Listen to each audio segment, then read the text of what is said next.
أيها الإخوة والأخوات، مرحبا بكم إلى درس اللغة العربية لغة الجنة. Assalamu alaikum dear viewers and welcome to our Learn Arabic show. Right, so in our previous session we had been discussing about the accusative cases. We looked at maf'ulu fihi, the first accusative case, then we went on to maf'ulu bihi, and finally we looked at maf'ulu lahu. I said of course we will be continuing with other accusative cases, and we looked at the whole sentence. We gave examples of sentences of each case, looking at where is it a fatha, where is it a kasra, where is it a dhamma, and why is it an accusative, or why is it a nominative, or why is it a genitive case in each of these cases, right? So today we'll be continuing with the other accusative cases. I hope you remember the first three that we had discussed about. So today's accusative case that we will be discussing about, that is the case where you will find that one of the words in the sentence will either have a fatha or will either have a tanween fatha, right? So the next case we have is, this is actually the fourth case. We had discussed the first three. We have is al-maf'ul al-mutlaq. So we have al-maf'ul al-mutlaq.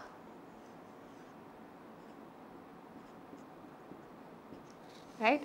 So what is maf'ul al-mutlaq, right? We will be looking at examples of sentences, and then you will understand what I mean by al-maf'ul al-mutlaq. So the first example we have here is لعب حسن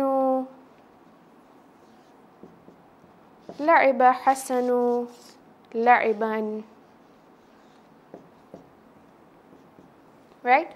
So لعب حسن لعبا, meaning Hassan played a game. Hassan played. لعب here is fi'lul madhi. It is a verb past tense. So this is of course fi'lul madhi. You know what fi'lul madhi is? It is the past tense. And of course it's referring to Hassan. So Hassan played a game. This means game. Now Hassan is the doer of the sentence, right? Because Hassan is the one who is playing the game. We're talking about Hassan, right? So from our previous sessions, in the nominative cases, if you remember, I had said that the doer always is going to carry a nominative sign. So because he's a doer, because he is the subject of the sentence, because he is the ism of the sentence, he will obviously carry a dhamma. He is the fa'il of the sentence. If you remember, we were discussing when we were discussing about fa'il and na'ib fa'il in the nominative cases. You can just refer that just to freshen up. So this fa'il, this doer, will carry a dhamma from our previous sessions when we had discussed. So right, this is the fa'il. Now this here, la'iban is the maf'ulul mutlaq. Why? It carries accusative. Do you see the accusative tanween? So la'iban here is the maf'ulul mutlaq. Now what do I mean when I say maf'ulul mutlaq? When I say maf'ulul mutlaq, I mean it is that word that is derived from a verb. It is that noun or that object that has been derived from the verb. Now you notice the verb is la'iba. La'iba means he played. But la'iban, that is a game. What did he play? La'iba what? What did he play? So you will say la'iba hasanu what? La'iba hasanu la'iban. So this la'iban is derived, it is derived from the verb la'iba. So because it is derived from the verb la'iba, this becomes a maf'ulul mutlaq. It also acts as an object But you cannot say it is only an object. So I cannot say this is a maf'ulu bihi. Why can't I say it's not a maf'ulu bihi? Because it's also derived from the verb. Okay? So we will look at other examples. The second example we have is يثبو النمر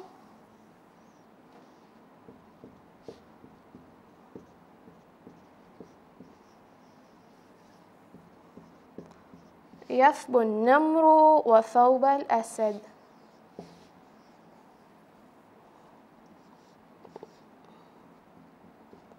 وثوب الأسد. Right.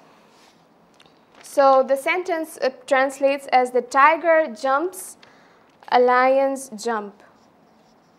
The tiger jumps,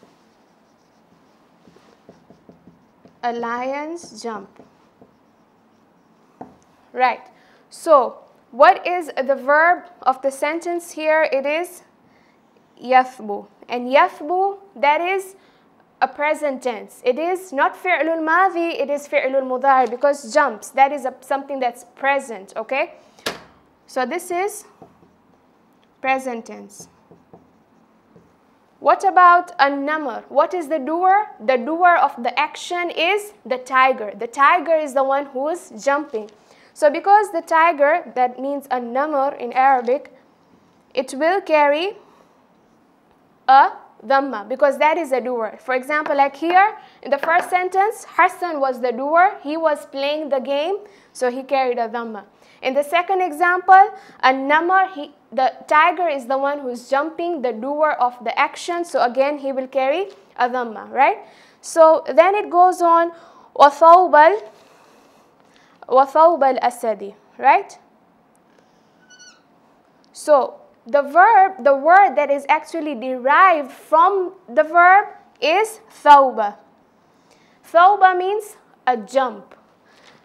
Yathbu, that means to jump, right? So this word here is going to be what you know as the maf'ulul mutlaq.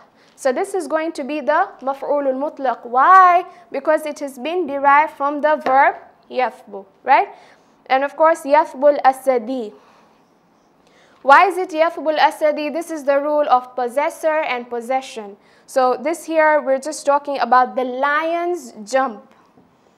The lion's jump. So the lion is the possessor and jump is the possession. So whenever you have a possessor and when you have a possession, of course, it will carry, the possessor will carry a fatha or in some cases a dhamma depending on the context of the sentence. And of course, the possession will always carry a kasra sign. That's why we have thawbal asadi. But you notice here thawba, accusative case, maf'ulul mutlaq, right? Now we will go to one last example of the maf'ulul mutlaq. So the last example we have here is akala aliyu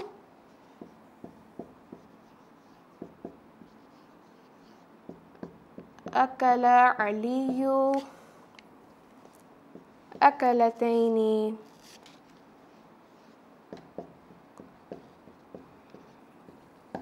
Right? Akala aliyu akalataini. Ali ate twice. Ali ate twice. Right? So what is the verb of the sentence? Verb is akala. Akala means he ate. Right? That's past tense. So this is past tense. Past tense. Fi'lul mudari. Right? Then Ali is the one who ate. So Ali is fa'il. Ali is the ism, the subject of the sentence. Therefore, again, we have a dhamma. So Ali is the fa'il, the doer. Akalataini. Now you must be thinking, akalataini is derived from the verb akala. So akalataini should carry a fatha sign, but here it carries a kasra sign. So you must be wondering, okay, why does it carry a kasra and why doesn't it carry a fatha, right? So my answer to your question is that here it says ate twice. Okay, this means ate twice. Akalataini is dual. Okay, this is dual. How do I know it is dual? Because akalataini, there is an addition here of ya sakin, ya sukun and noon with the genitive. So this denotes akalataini with ya sukun and noon with a kasra. That denotes that he ate twice, 2 times. And because of the addition of this ya, the noon, instead of carrying a fatha, it was supposed to carry a fatha in the former sense, but because of this dual, it will have a kasra. But still, because of the fact that this is derived from this verb here, because of the fact that this is more like explaining about the verb that is taking place, despite the fact it does not carry a fatha, this still remains maf'ulul mutlaq. So I have my fi'lul madi, I have my fa'il, and I have my maf'ulul mutlaq. Right, so this was the fourth accusative case. We'll be moving on to the fifth accusative case. So the fifth accusative case we have here is al-maf'ulu li ajali. Al-maf'ulu li ajali. Okay, then again we'll look at the example. That's when you'll understand what do I mean by maf'ulu li ajali. So my first example is yusafiru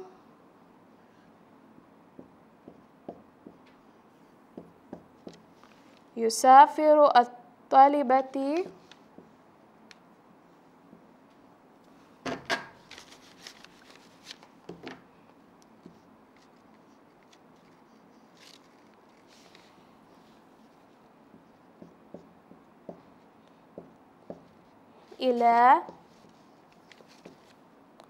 ila Uruba.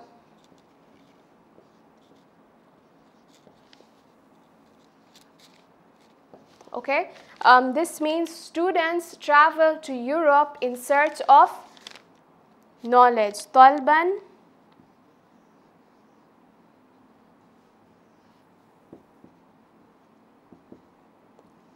okay, it's kind of a long sentence here, but now since you're getting advanced, you have to get used to longer and more complex sentences, right? Okay, so students travel to Europe in search of knowledge. Now we will analyze the whole sentence together.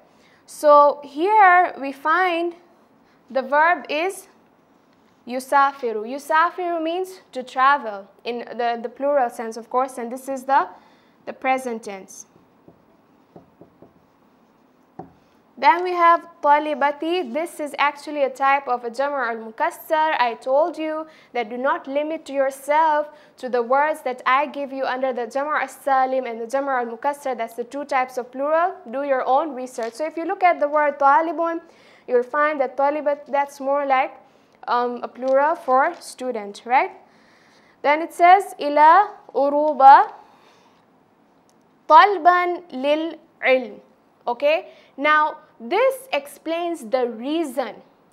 Why have the students gone to Europe? Why have the students gone to Europe? The students have gone to Europe in search of knowledge. So the reason is to search for knowledge. So that search, talban lil ilm. So talban here will carry an accusative case. Why will it carry an accusative case? Because this is the reason, maf'ulu li ajali, the reason. Why have they gone there? They have gone there to search knowledge. So that reason will carry the accusative case, talban lil ilmi. Then you notice when we were discussing about harful jar, I said that whenever you find a harful jar that comes before a noun or an object, that noun or object will carry a kasra. So what is the harful jar? The harful jar here is li. Okay? For example, I can say للعلم or في البيت. في is also حرف jar. Or I can say lucky for you. Okay? So طالبا للعلم لعلمي. Why? Because of the حرف jar. And of course طالبا is the مفعول لأجله. So this is the what you call مفعول لأجله. So that is طالبا, right? Next example. So it's a bit of a long sentence, so I'll need to rub this off. Okay, so you need to move with my speed if you're going to have to note these things down.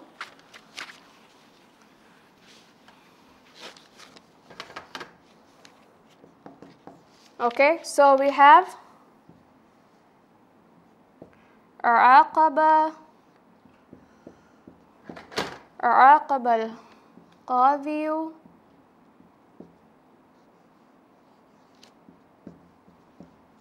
القاضي المجرم. You need to get used to such long sentences because you're no more beginners. المجرم تأديبا له.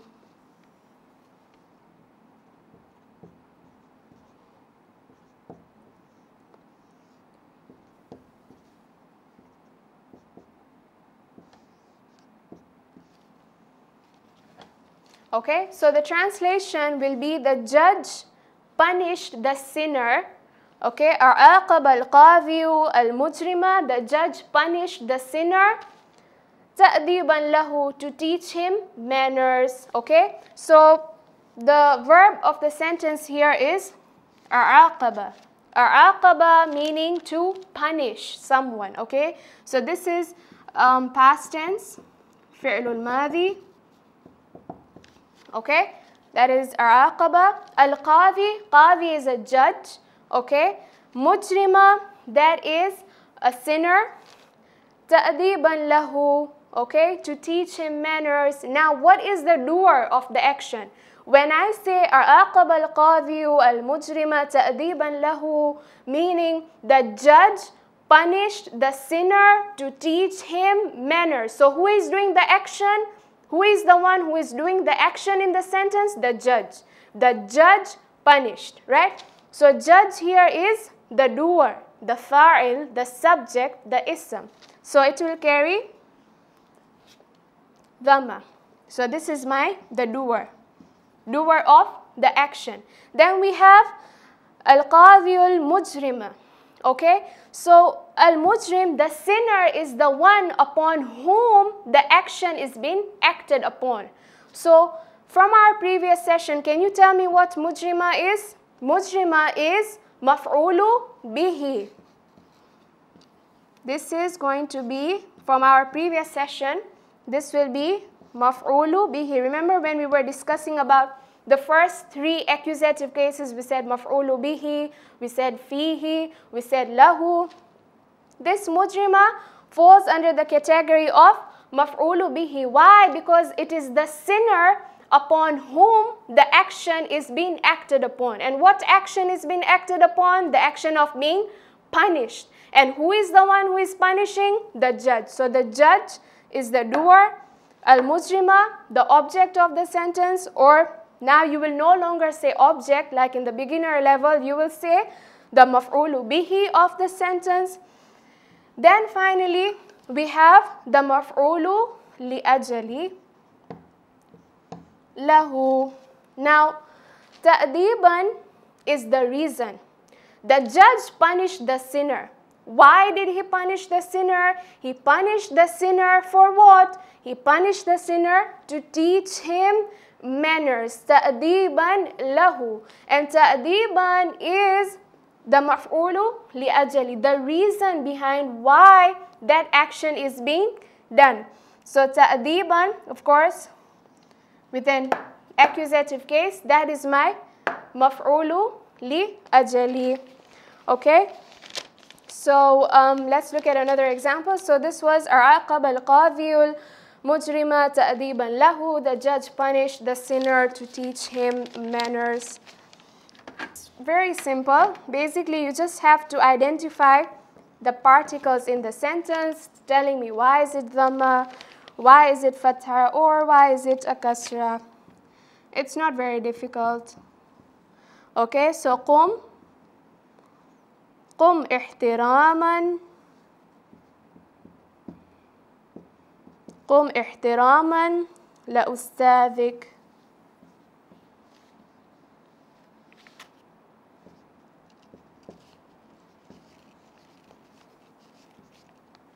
Okay, this means stand up in respect to your teacher, right? So stand up, this, remember we were doing about the tenses. Now you will tell me, is this past tense, command, prohibitive command? Of course, this is the command tense, fi'lul amr, when we were discussing about the command, like stand, qum, iqra, read, okay? So that is qum.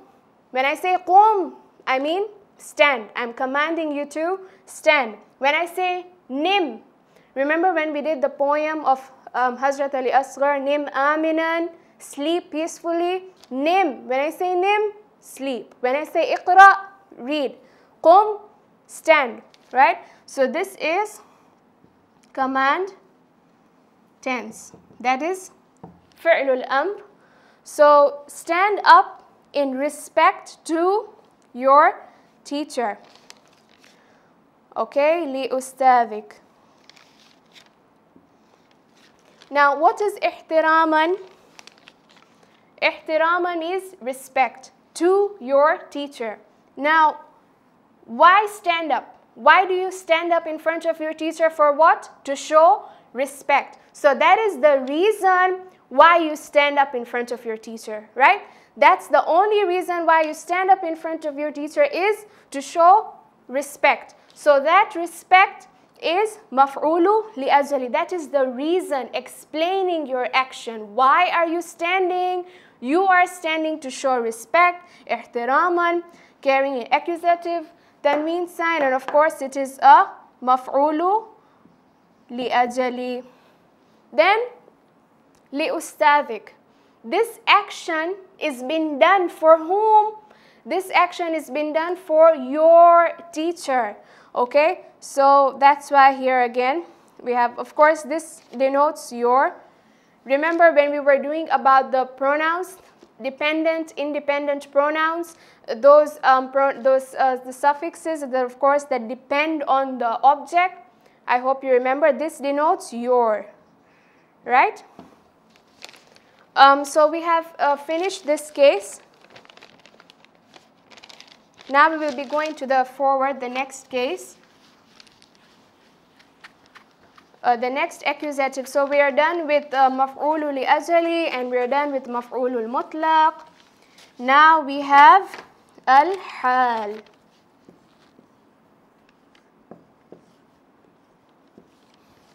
When I say hal, what comes to your mind? Condition, right? The condition of something, right? When I say kayfa haluk, kayfa haluk, how are you? How is your condition? If someone is sick, I tell them now kayfa haluk, hal, how is your condition? So when I talk of hal, you should remember condition, halat, right? So the first example we have is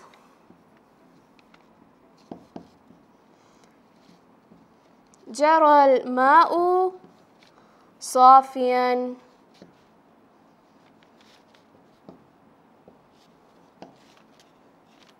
The water flew pure, right? So what is the verb of the sentence?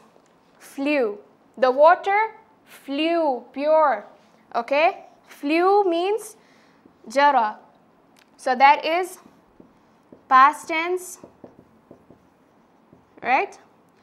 And of course, sometimes you will notice that the verb, it has only two letters. In this case, we have jim and ra.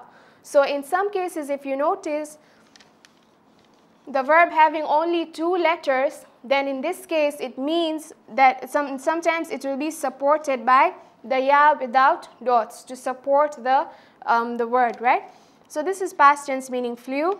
Al-ma'u. Ma'u, again, dhamma. It is the subject of the sentence. What are we talking about? Are we talking about the juice? No. Are we talking about the tea? No. We're talking about water. So that, the subject of the sentence, this is my ism. So this ism, this subject, this of course we can't say exactly fa'il, I mean the water, yeah, okay, just say it's ism, the subject, it will obviously have a dhamma. Then safiyan. Now the water flew, but how did it flow? In what condition did it flow? Did it flow dirty? No, it flew pure. So that condition of the water, is the water hard water? Is it soft water? Is it pure water? Right? So that condition, that hal of the water will carry accusative sign. The condition of the water I'm describing. Madia usafi. You know, in Swahili we say safi for pure. In Arabic we say safiyan, meaning pure water. So this, describing the condition of the water, this we call it this will be al-hal. Right?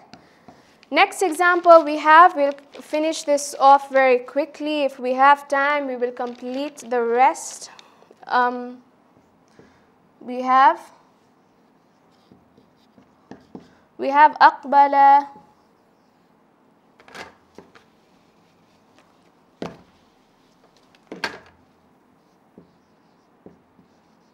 أقبل الولد باكيا.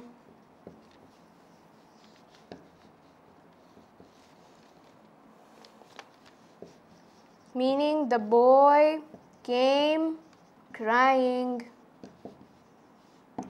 أقبل. أقبل means came. Of course, we can also say حضر, he came. That's what we had learned. But you can also have أقبل. Remember, we had some words, some verbs that actually had 4 letters. We discussed about the 2-letter verb. We also discussed about 3-rooted verb. We also had examples on 4-rooted verb. So aqbala is a type of a 4-rooted verb meaning came. So, of course, this is what you call a past tense. Then al-waladu, the boy came crying. So who is doing the action here? The boy is doing the action, right? So the boy is the doer, or I can say the fa'il, or I can say the ism, right, of the sentence. The doer, the fa'il, the ism, dhamma. Dhamma, dhamma, both, right? Then we have bakiyan. So did the boy come back home happy? What was his condition? Did he come back happy? No, he came back home crying. So crying is the condition, explaining the condition of the boy. So this is the hal of the boy. If you ask, how was the boy? You will say, أقبل الولد باكيا. The boy came crying. So crying describes the condition. So this will be my condition. This will be the hal. Of course, not my condition, the condition of the boy. Okay? So, came back home crying, and of course this again will have accusative tanween as per hal, right? We just have 2 last examples, and then we'll sum up our class for today.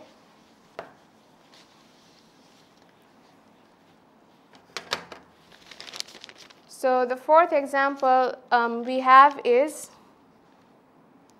لا تلبسوا. Sure, you can even try translating it before I translate it, because now you know verbs, you know negation, wascha.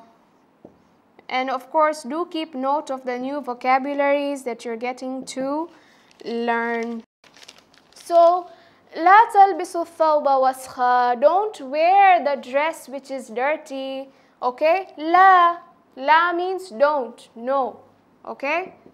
So this denotes negation. What other things denote negation apart from la? Let's just look at negation. I had told you negation, we have la, we have ma, we have lam, we have laysa, isn't it? Right? Of course, we will be looking at lam in our next session. We'll be looking at lam, but we have done ma, we have done la, we have done laysa. Remember what was laysa? Laysa was under the category of the kana wa akhawatwa. If you remember, we were talking about laysa and kana and her sisters. We had dhalla, we had bata, we had laysa, and so on and so on. Of course, so all these denote negation. No, not, did not. Okay. So that was just a reminder. So la talbisu, talbisu. Okay. You know, libas meaning dress. Talbisu meaning do not wear, okay? So talbisu, that is a present tense, and it's referring to you, right? It's referring to you, that is second person.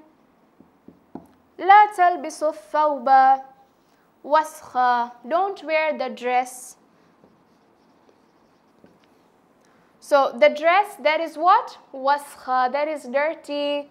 So waskha here is the condition of the dress. Is the dress clean? Is the dress pretty? Is the dress torn? Okay, so what is the condition? What is the hal? What is the condition of the dress? The condition of the dress is dirty. So because this is the condition, this is my hal. This is my hal, it will carry accusative tanween. And what is thawba? In the sentence, thawba is the object, okay? But now we are advanced level. We will not say this is just an object. We will say this is maf'ulu bihi. Why maf'ulu bihi? Because the action is being talked about, that's been done, the wearing is been done about the dress. So this is my maf'ulu. My maf'ulu what? My maf'ulu bihi. Of course, this will also have an accusative. This is my maf'ulu bihi. This is my fi'lul mudari. This is my negation. And this is my hal. Okay? So, one last sentence and then we will conclude with this topic for today. So, we have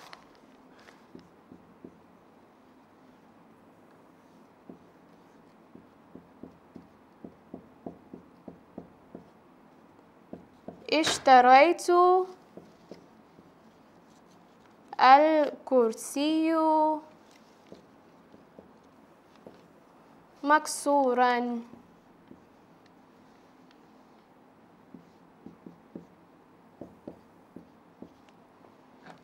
Okay, اشتريت الكرسي مكسورا. I bought the chair that was broken. Okay, now اشتريت, that means I bought. And of course, this is past tense, fi'lul madhi.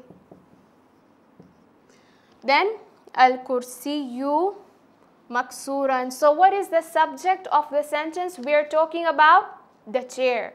The chair, of course, is not doer, but it's the subject of the sentence, the ism of the sentence. So this will obviously carry a dhamma. But why can't I put a tanween and I say al-kursiyun?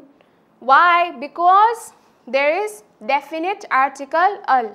And remember, whenever you have a definite article, you will not have a tanween sign.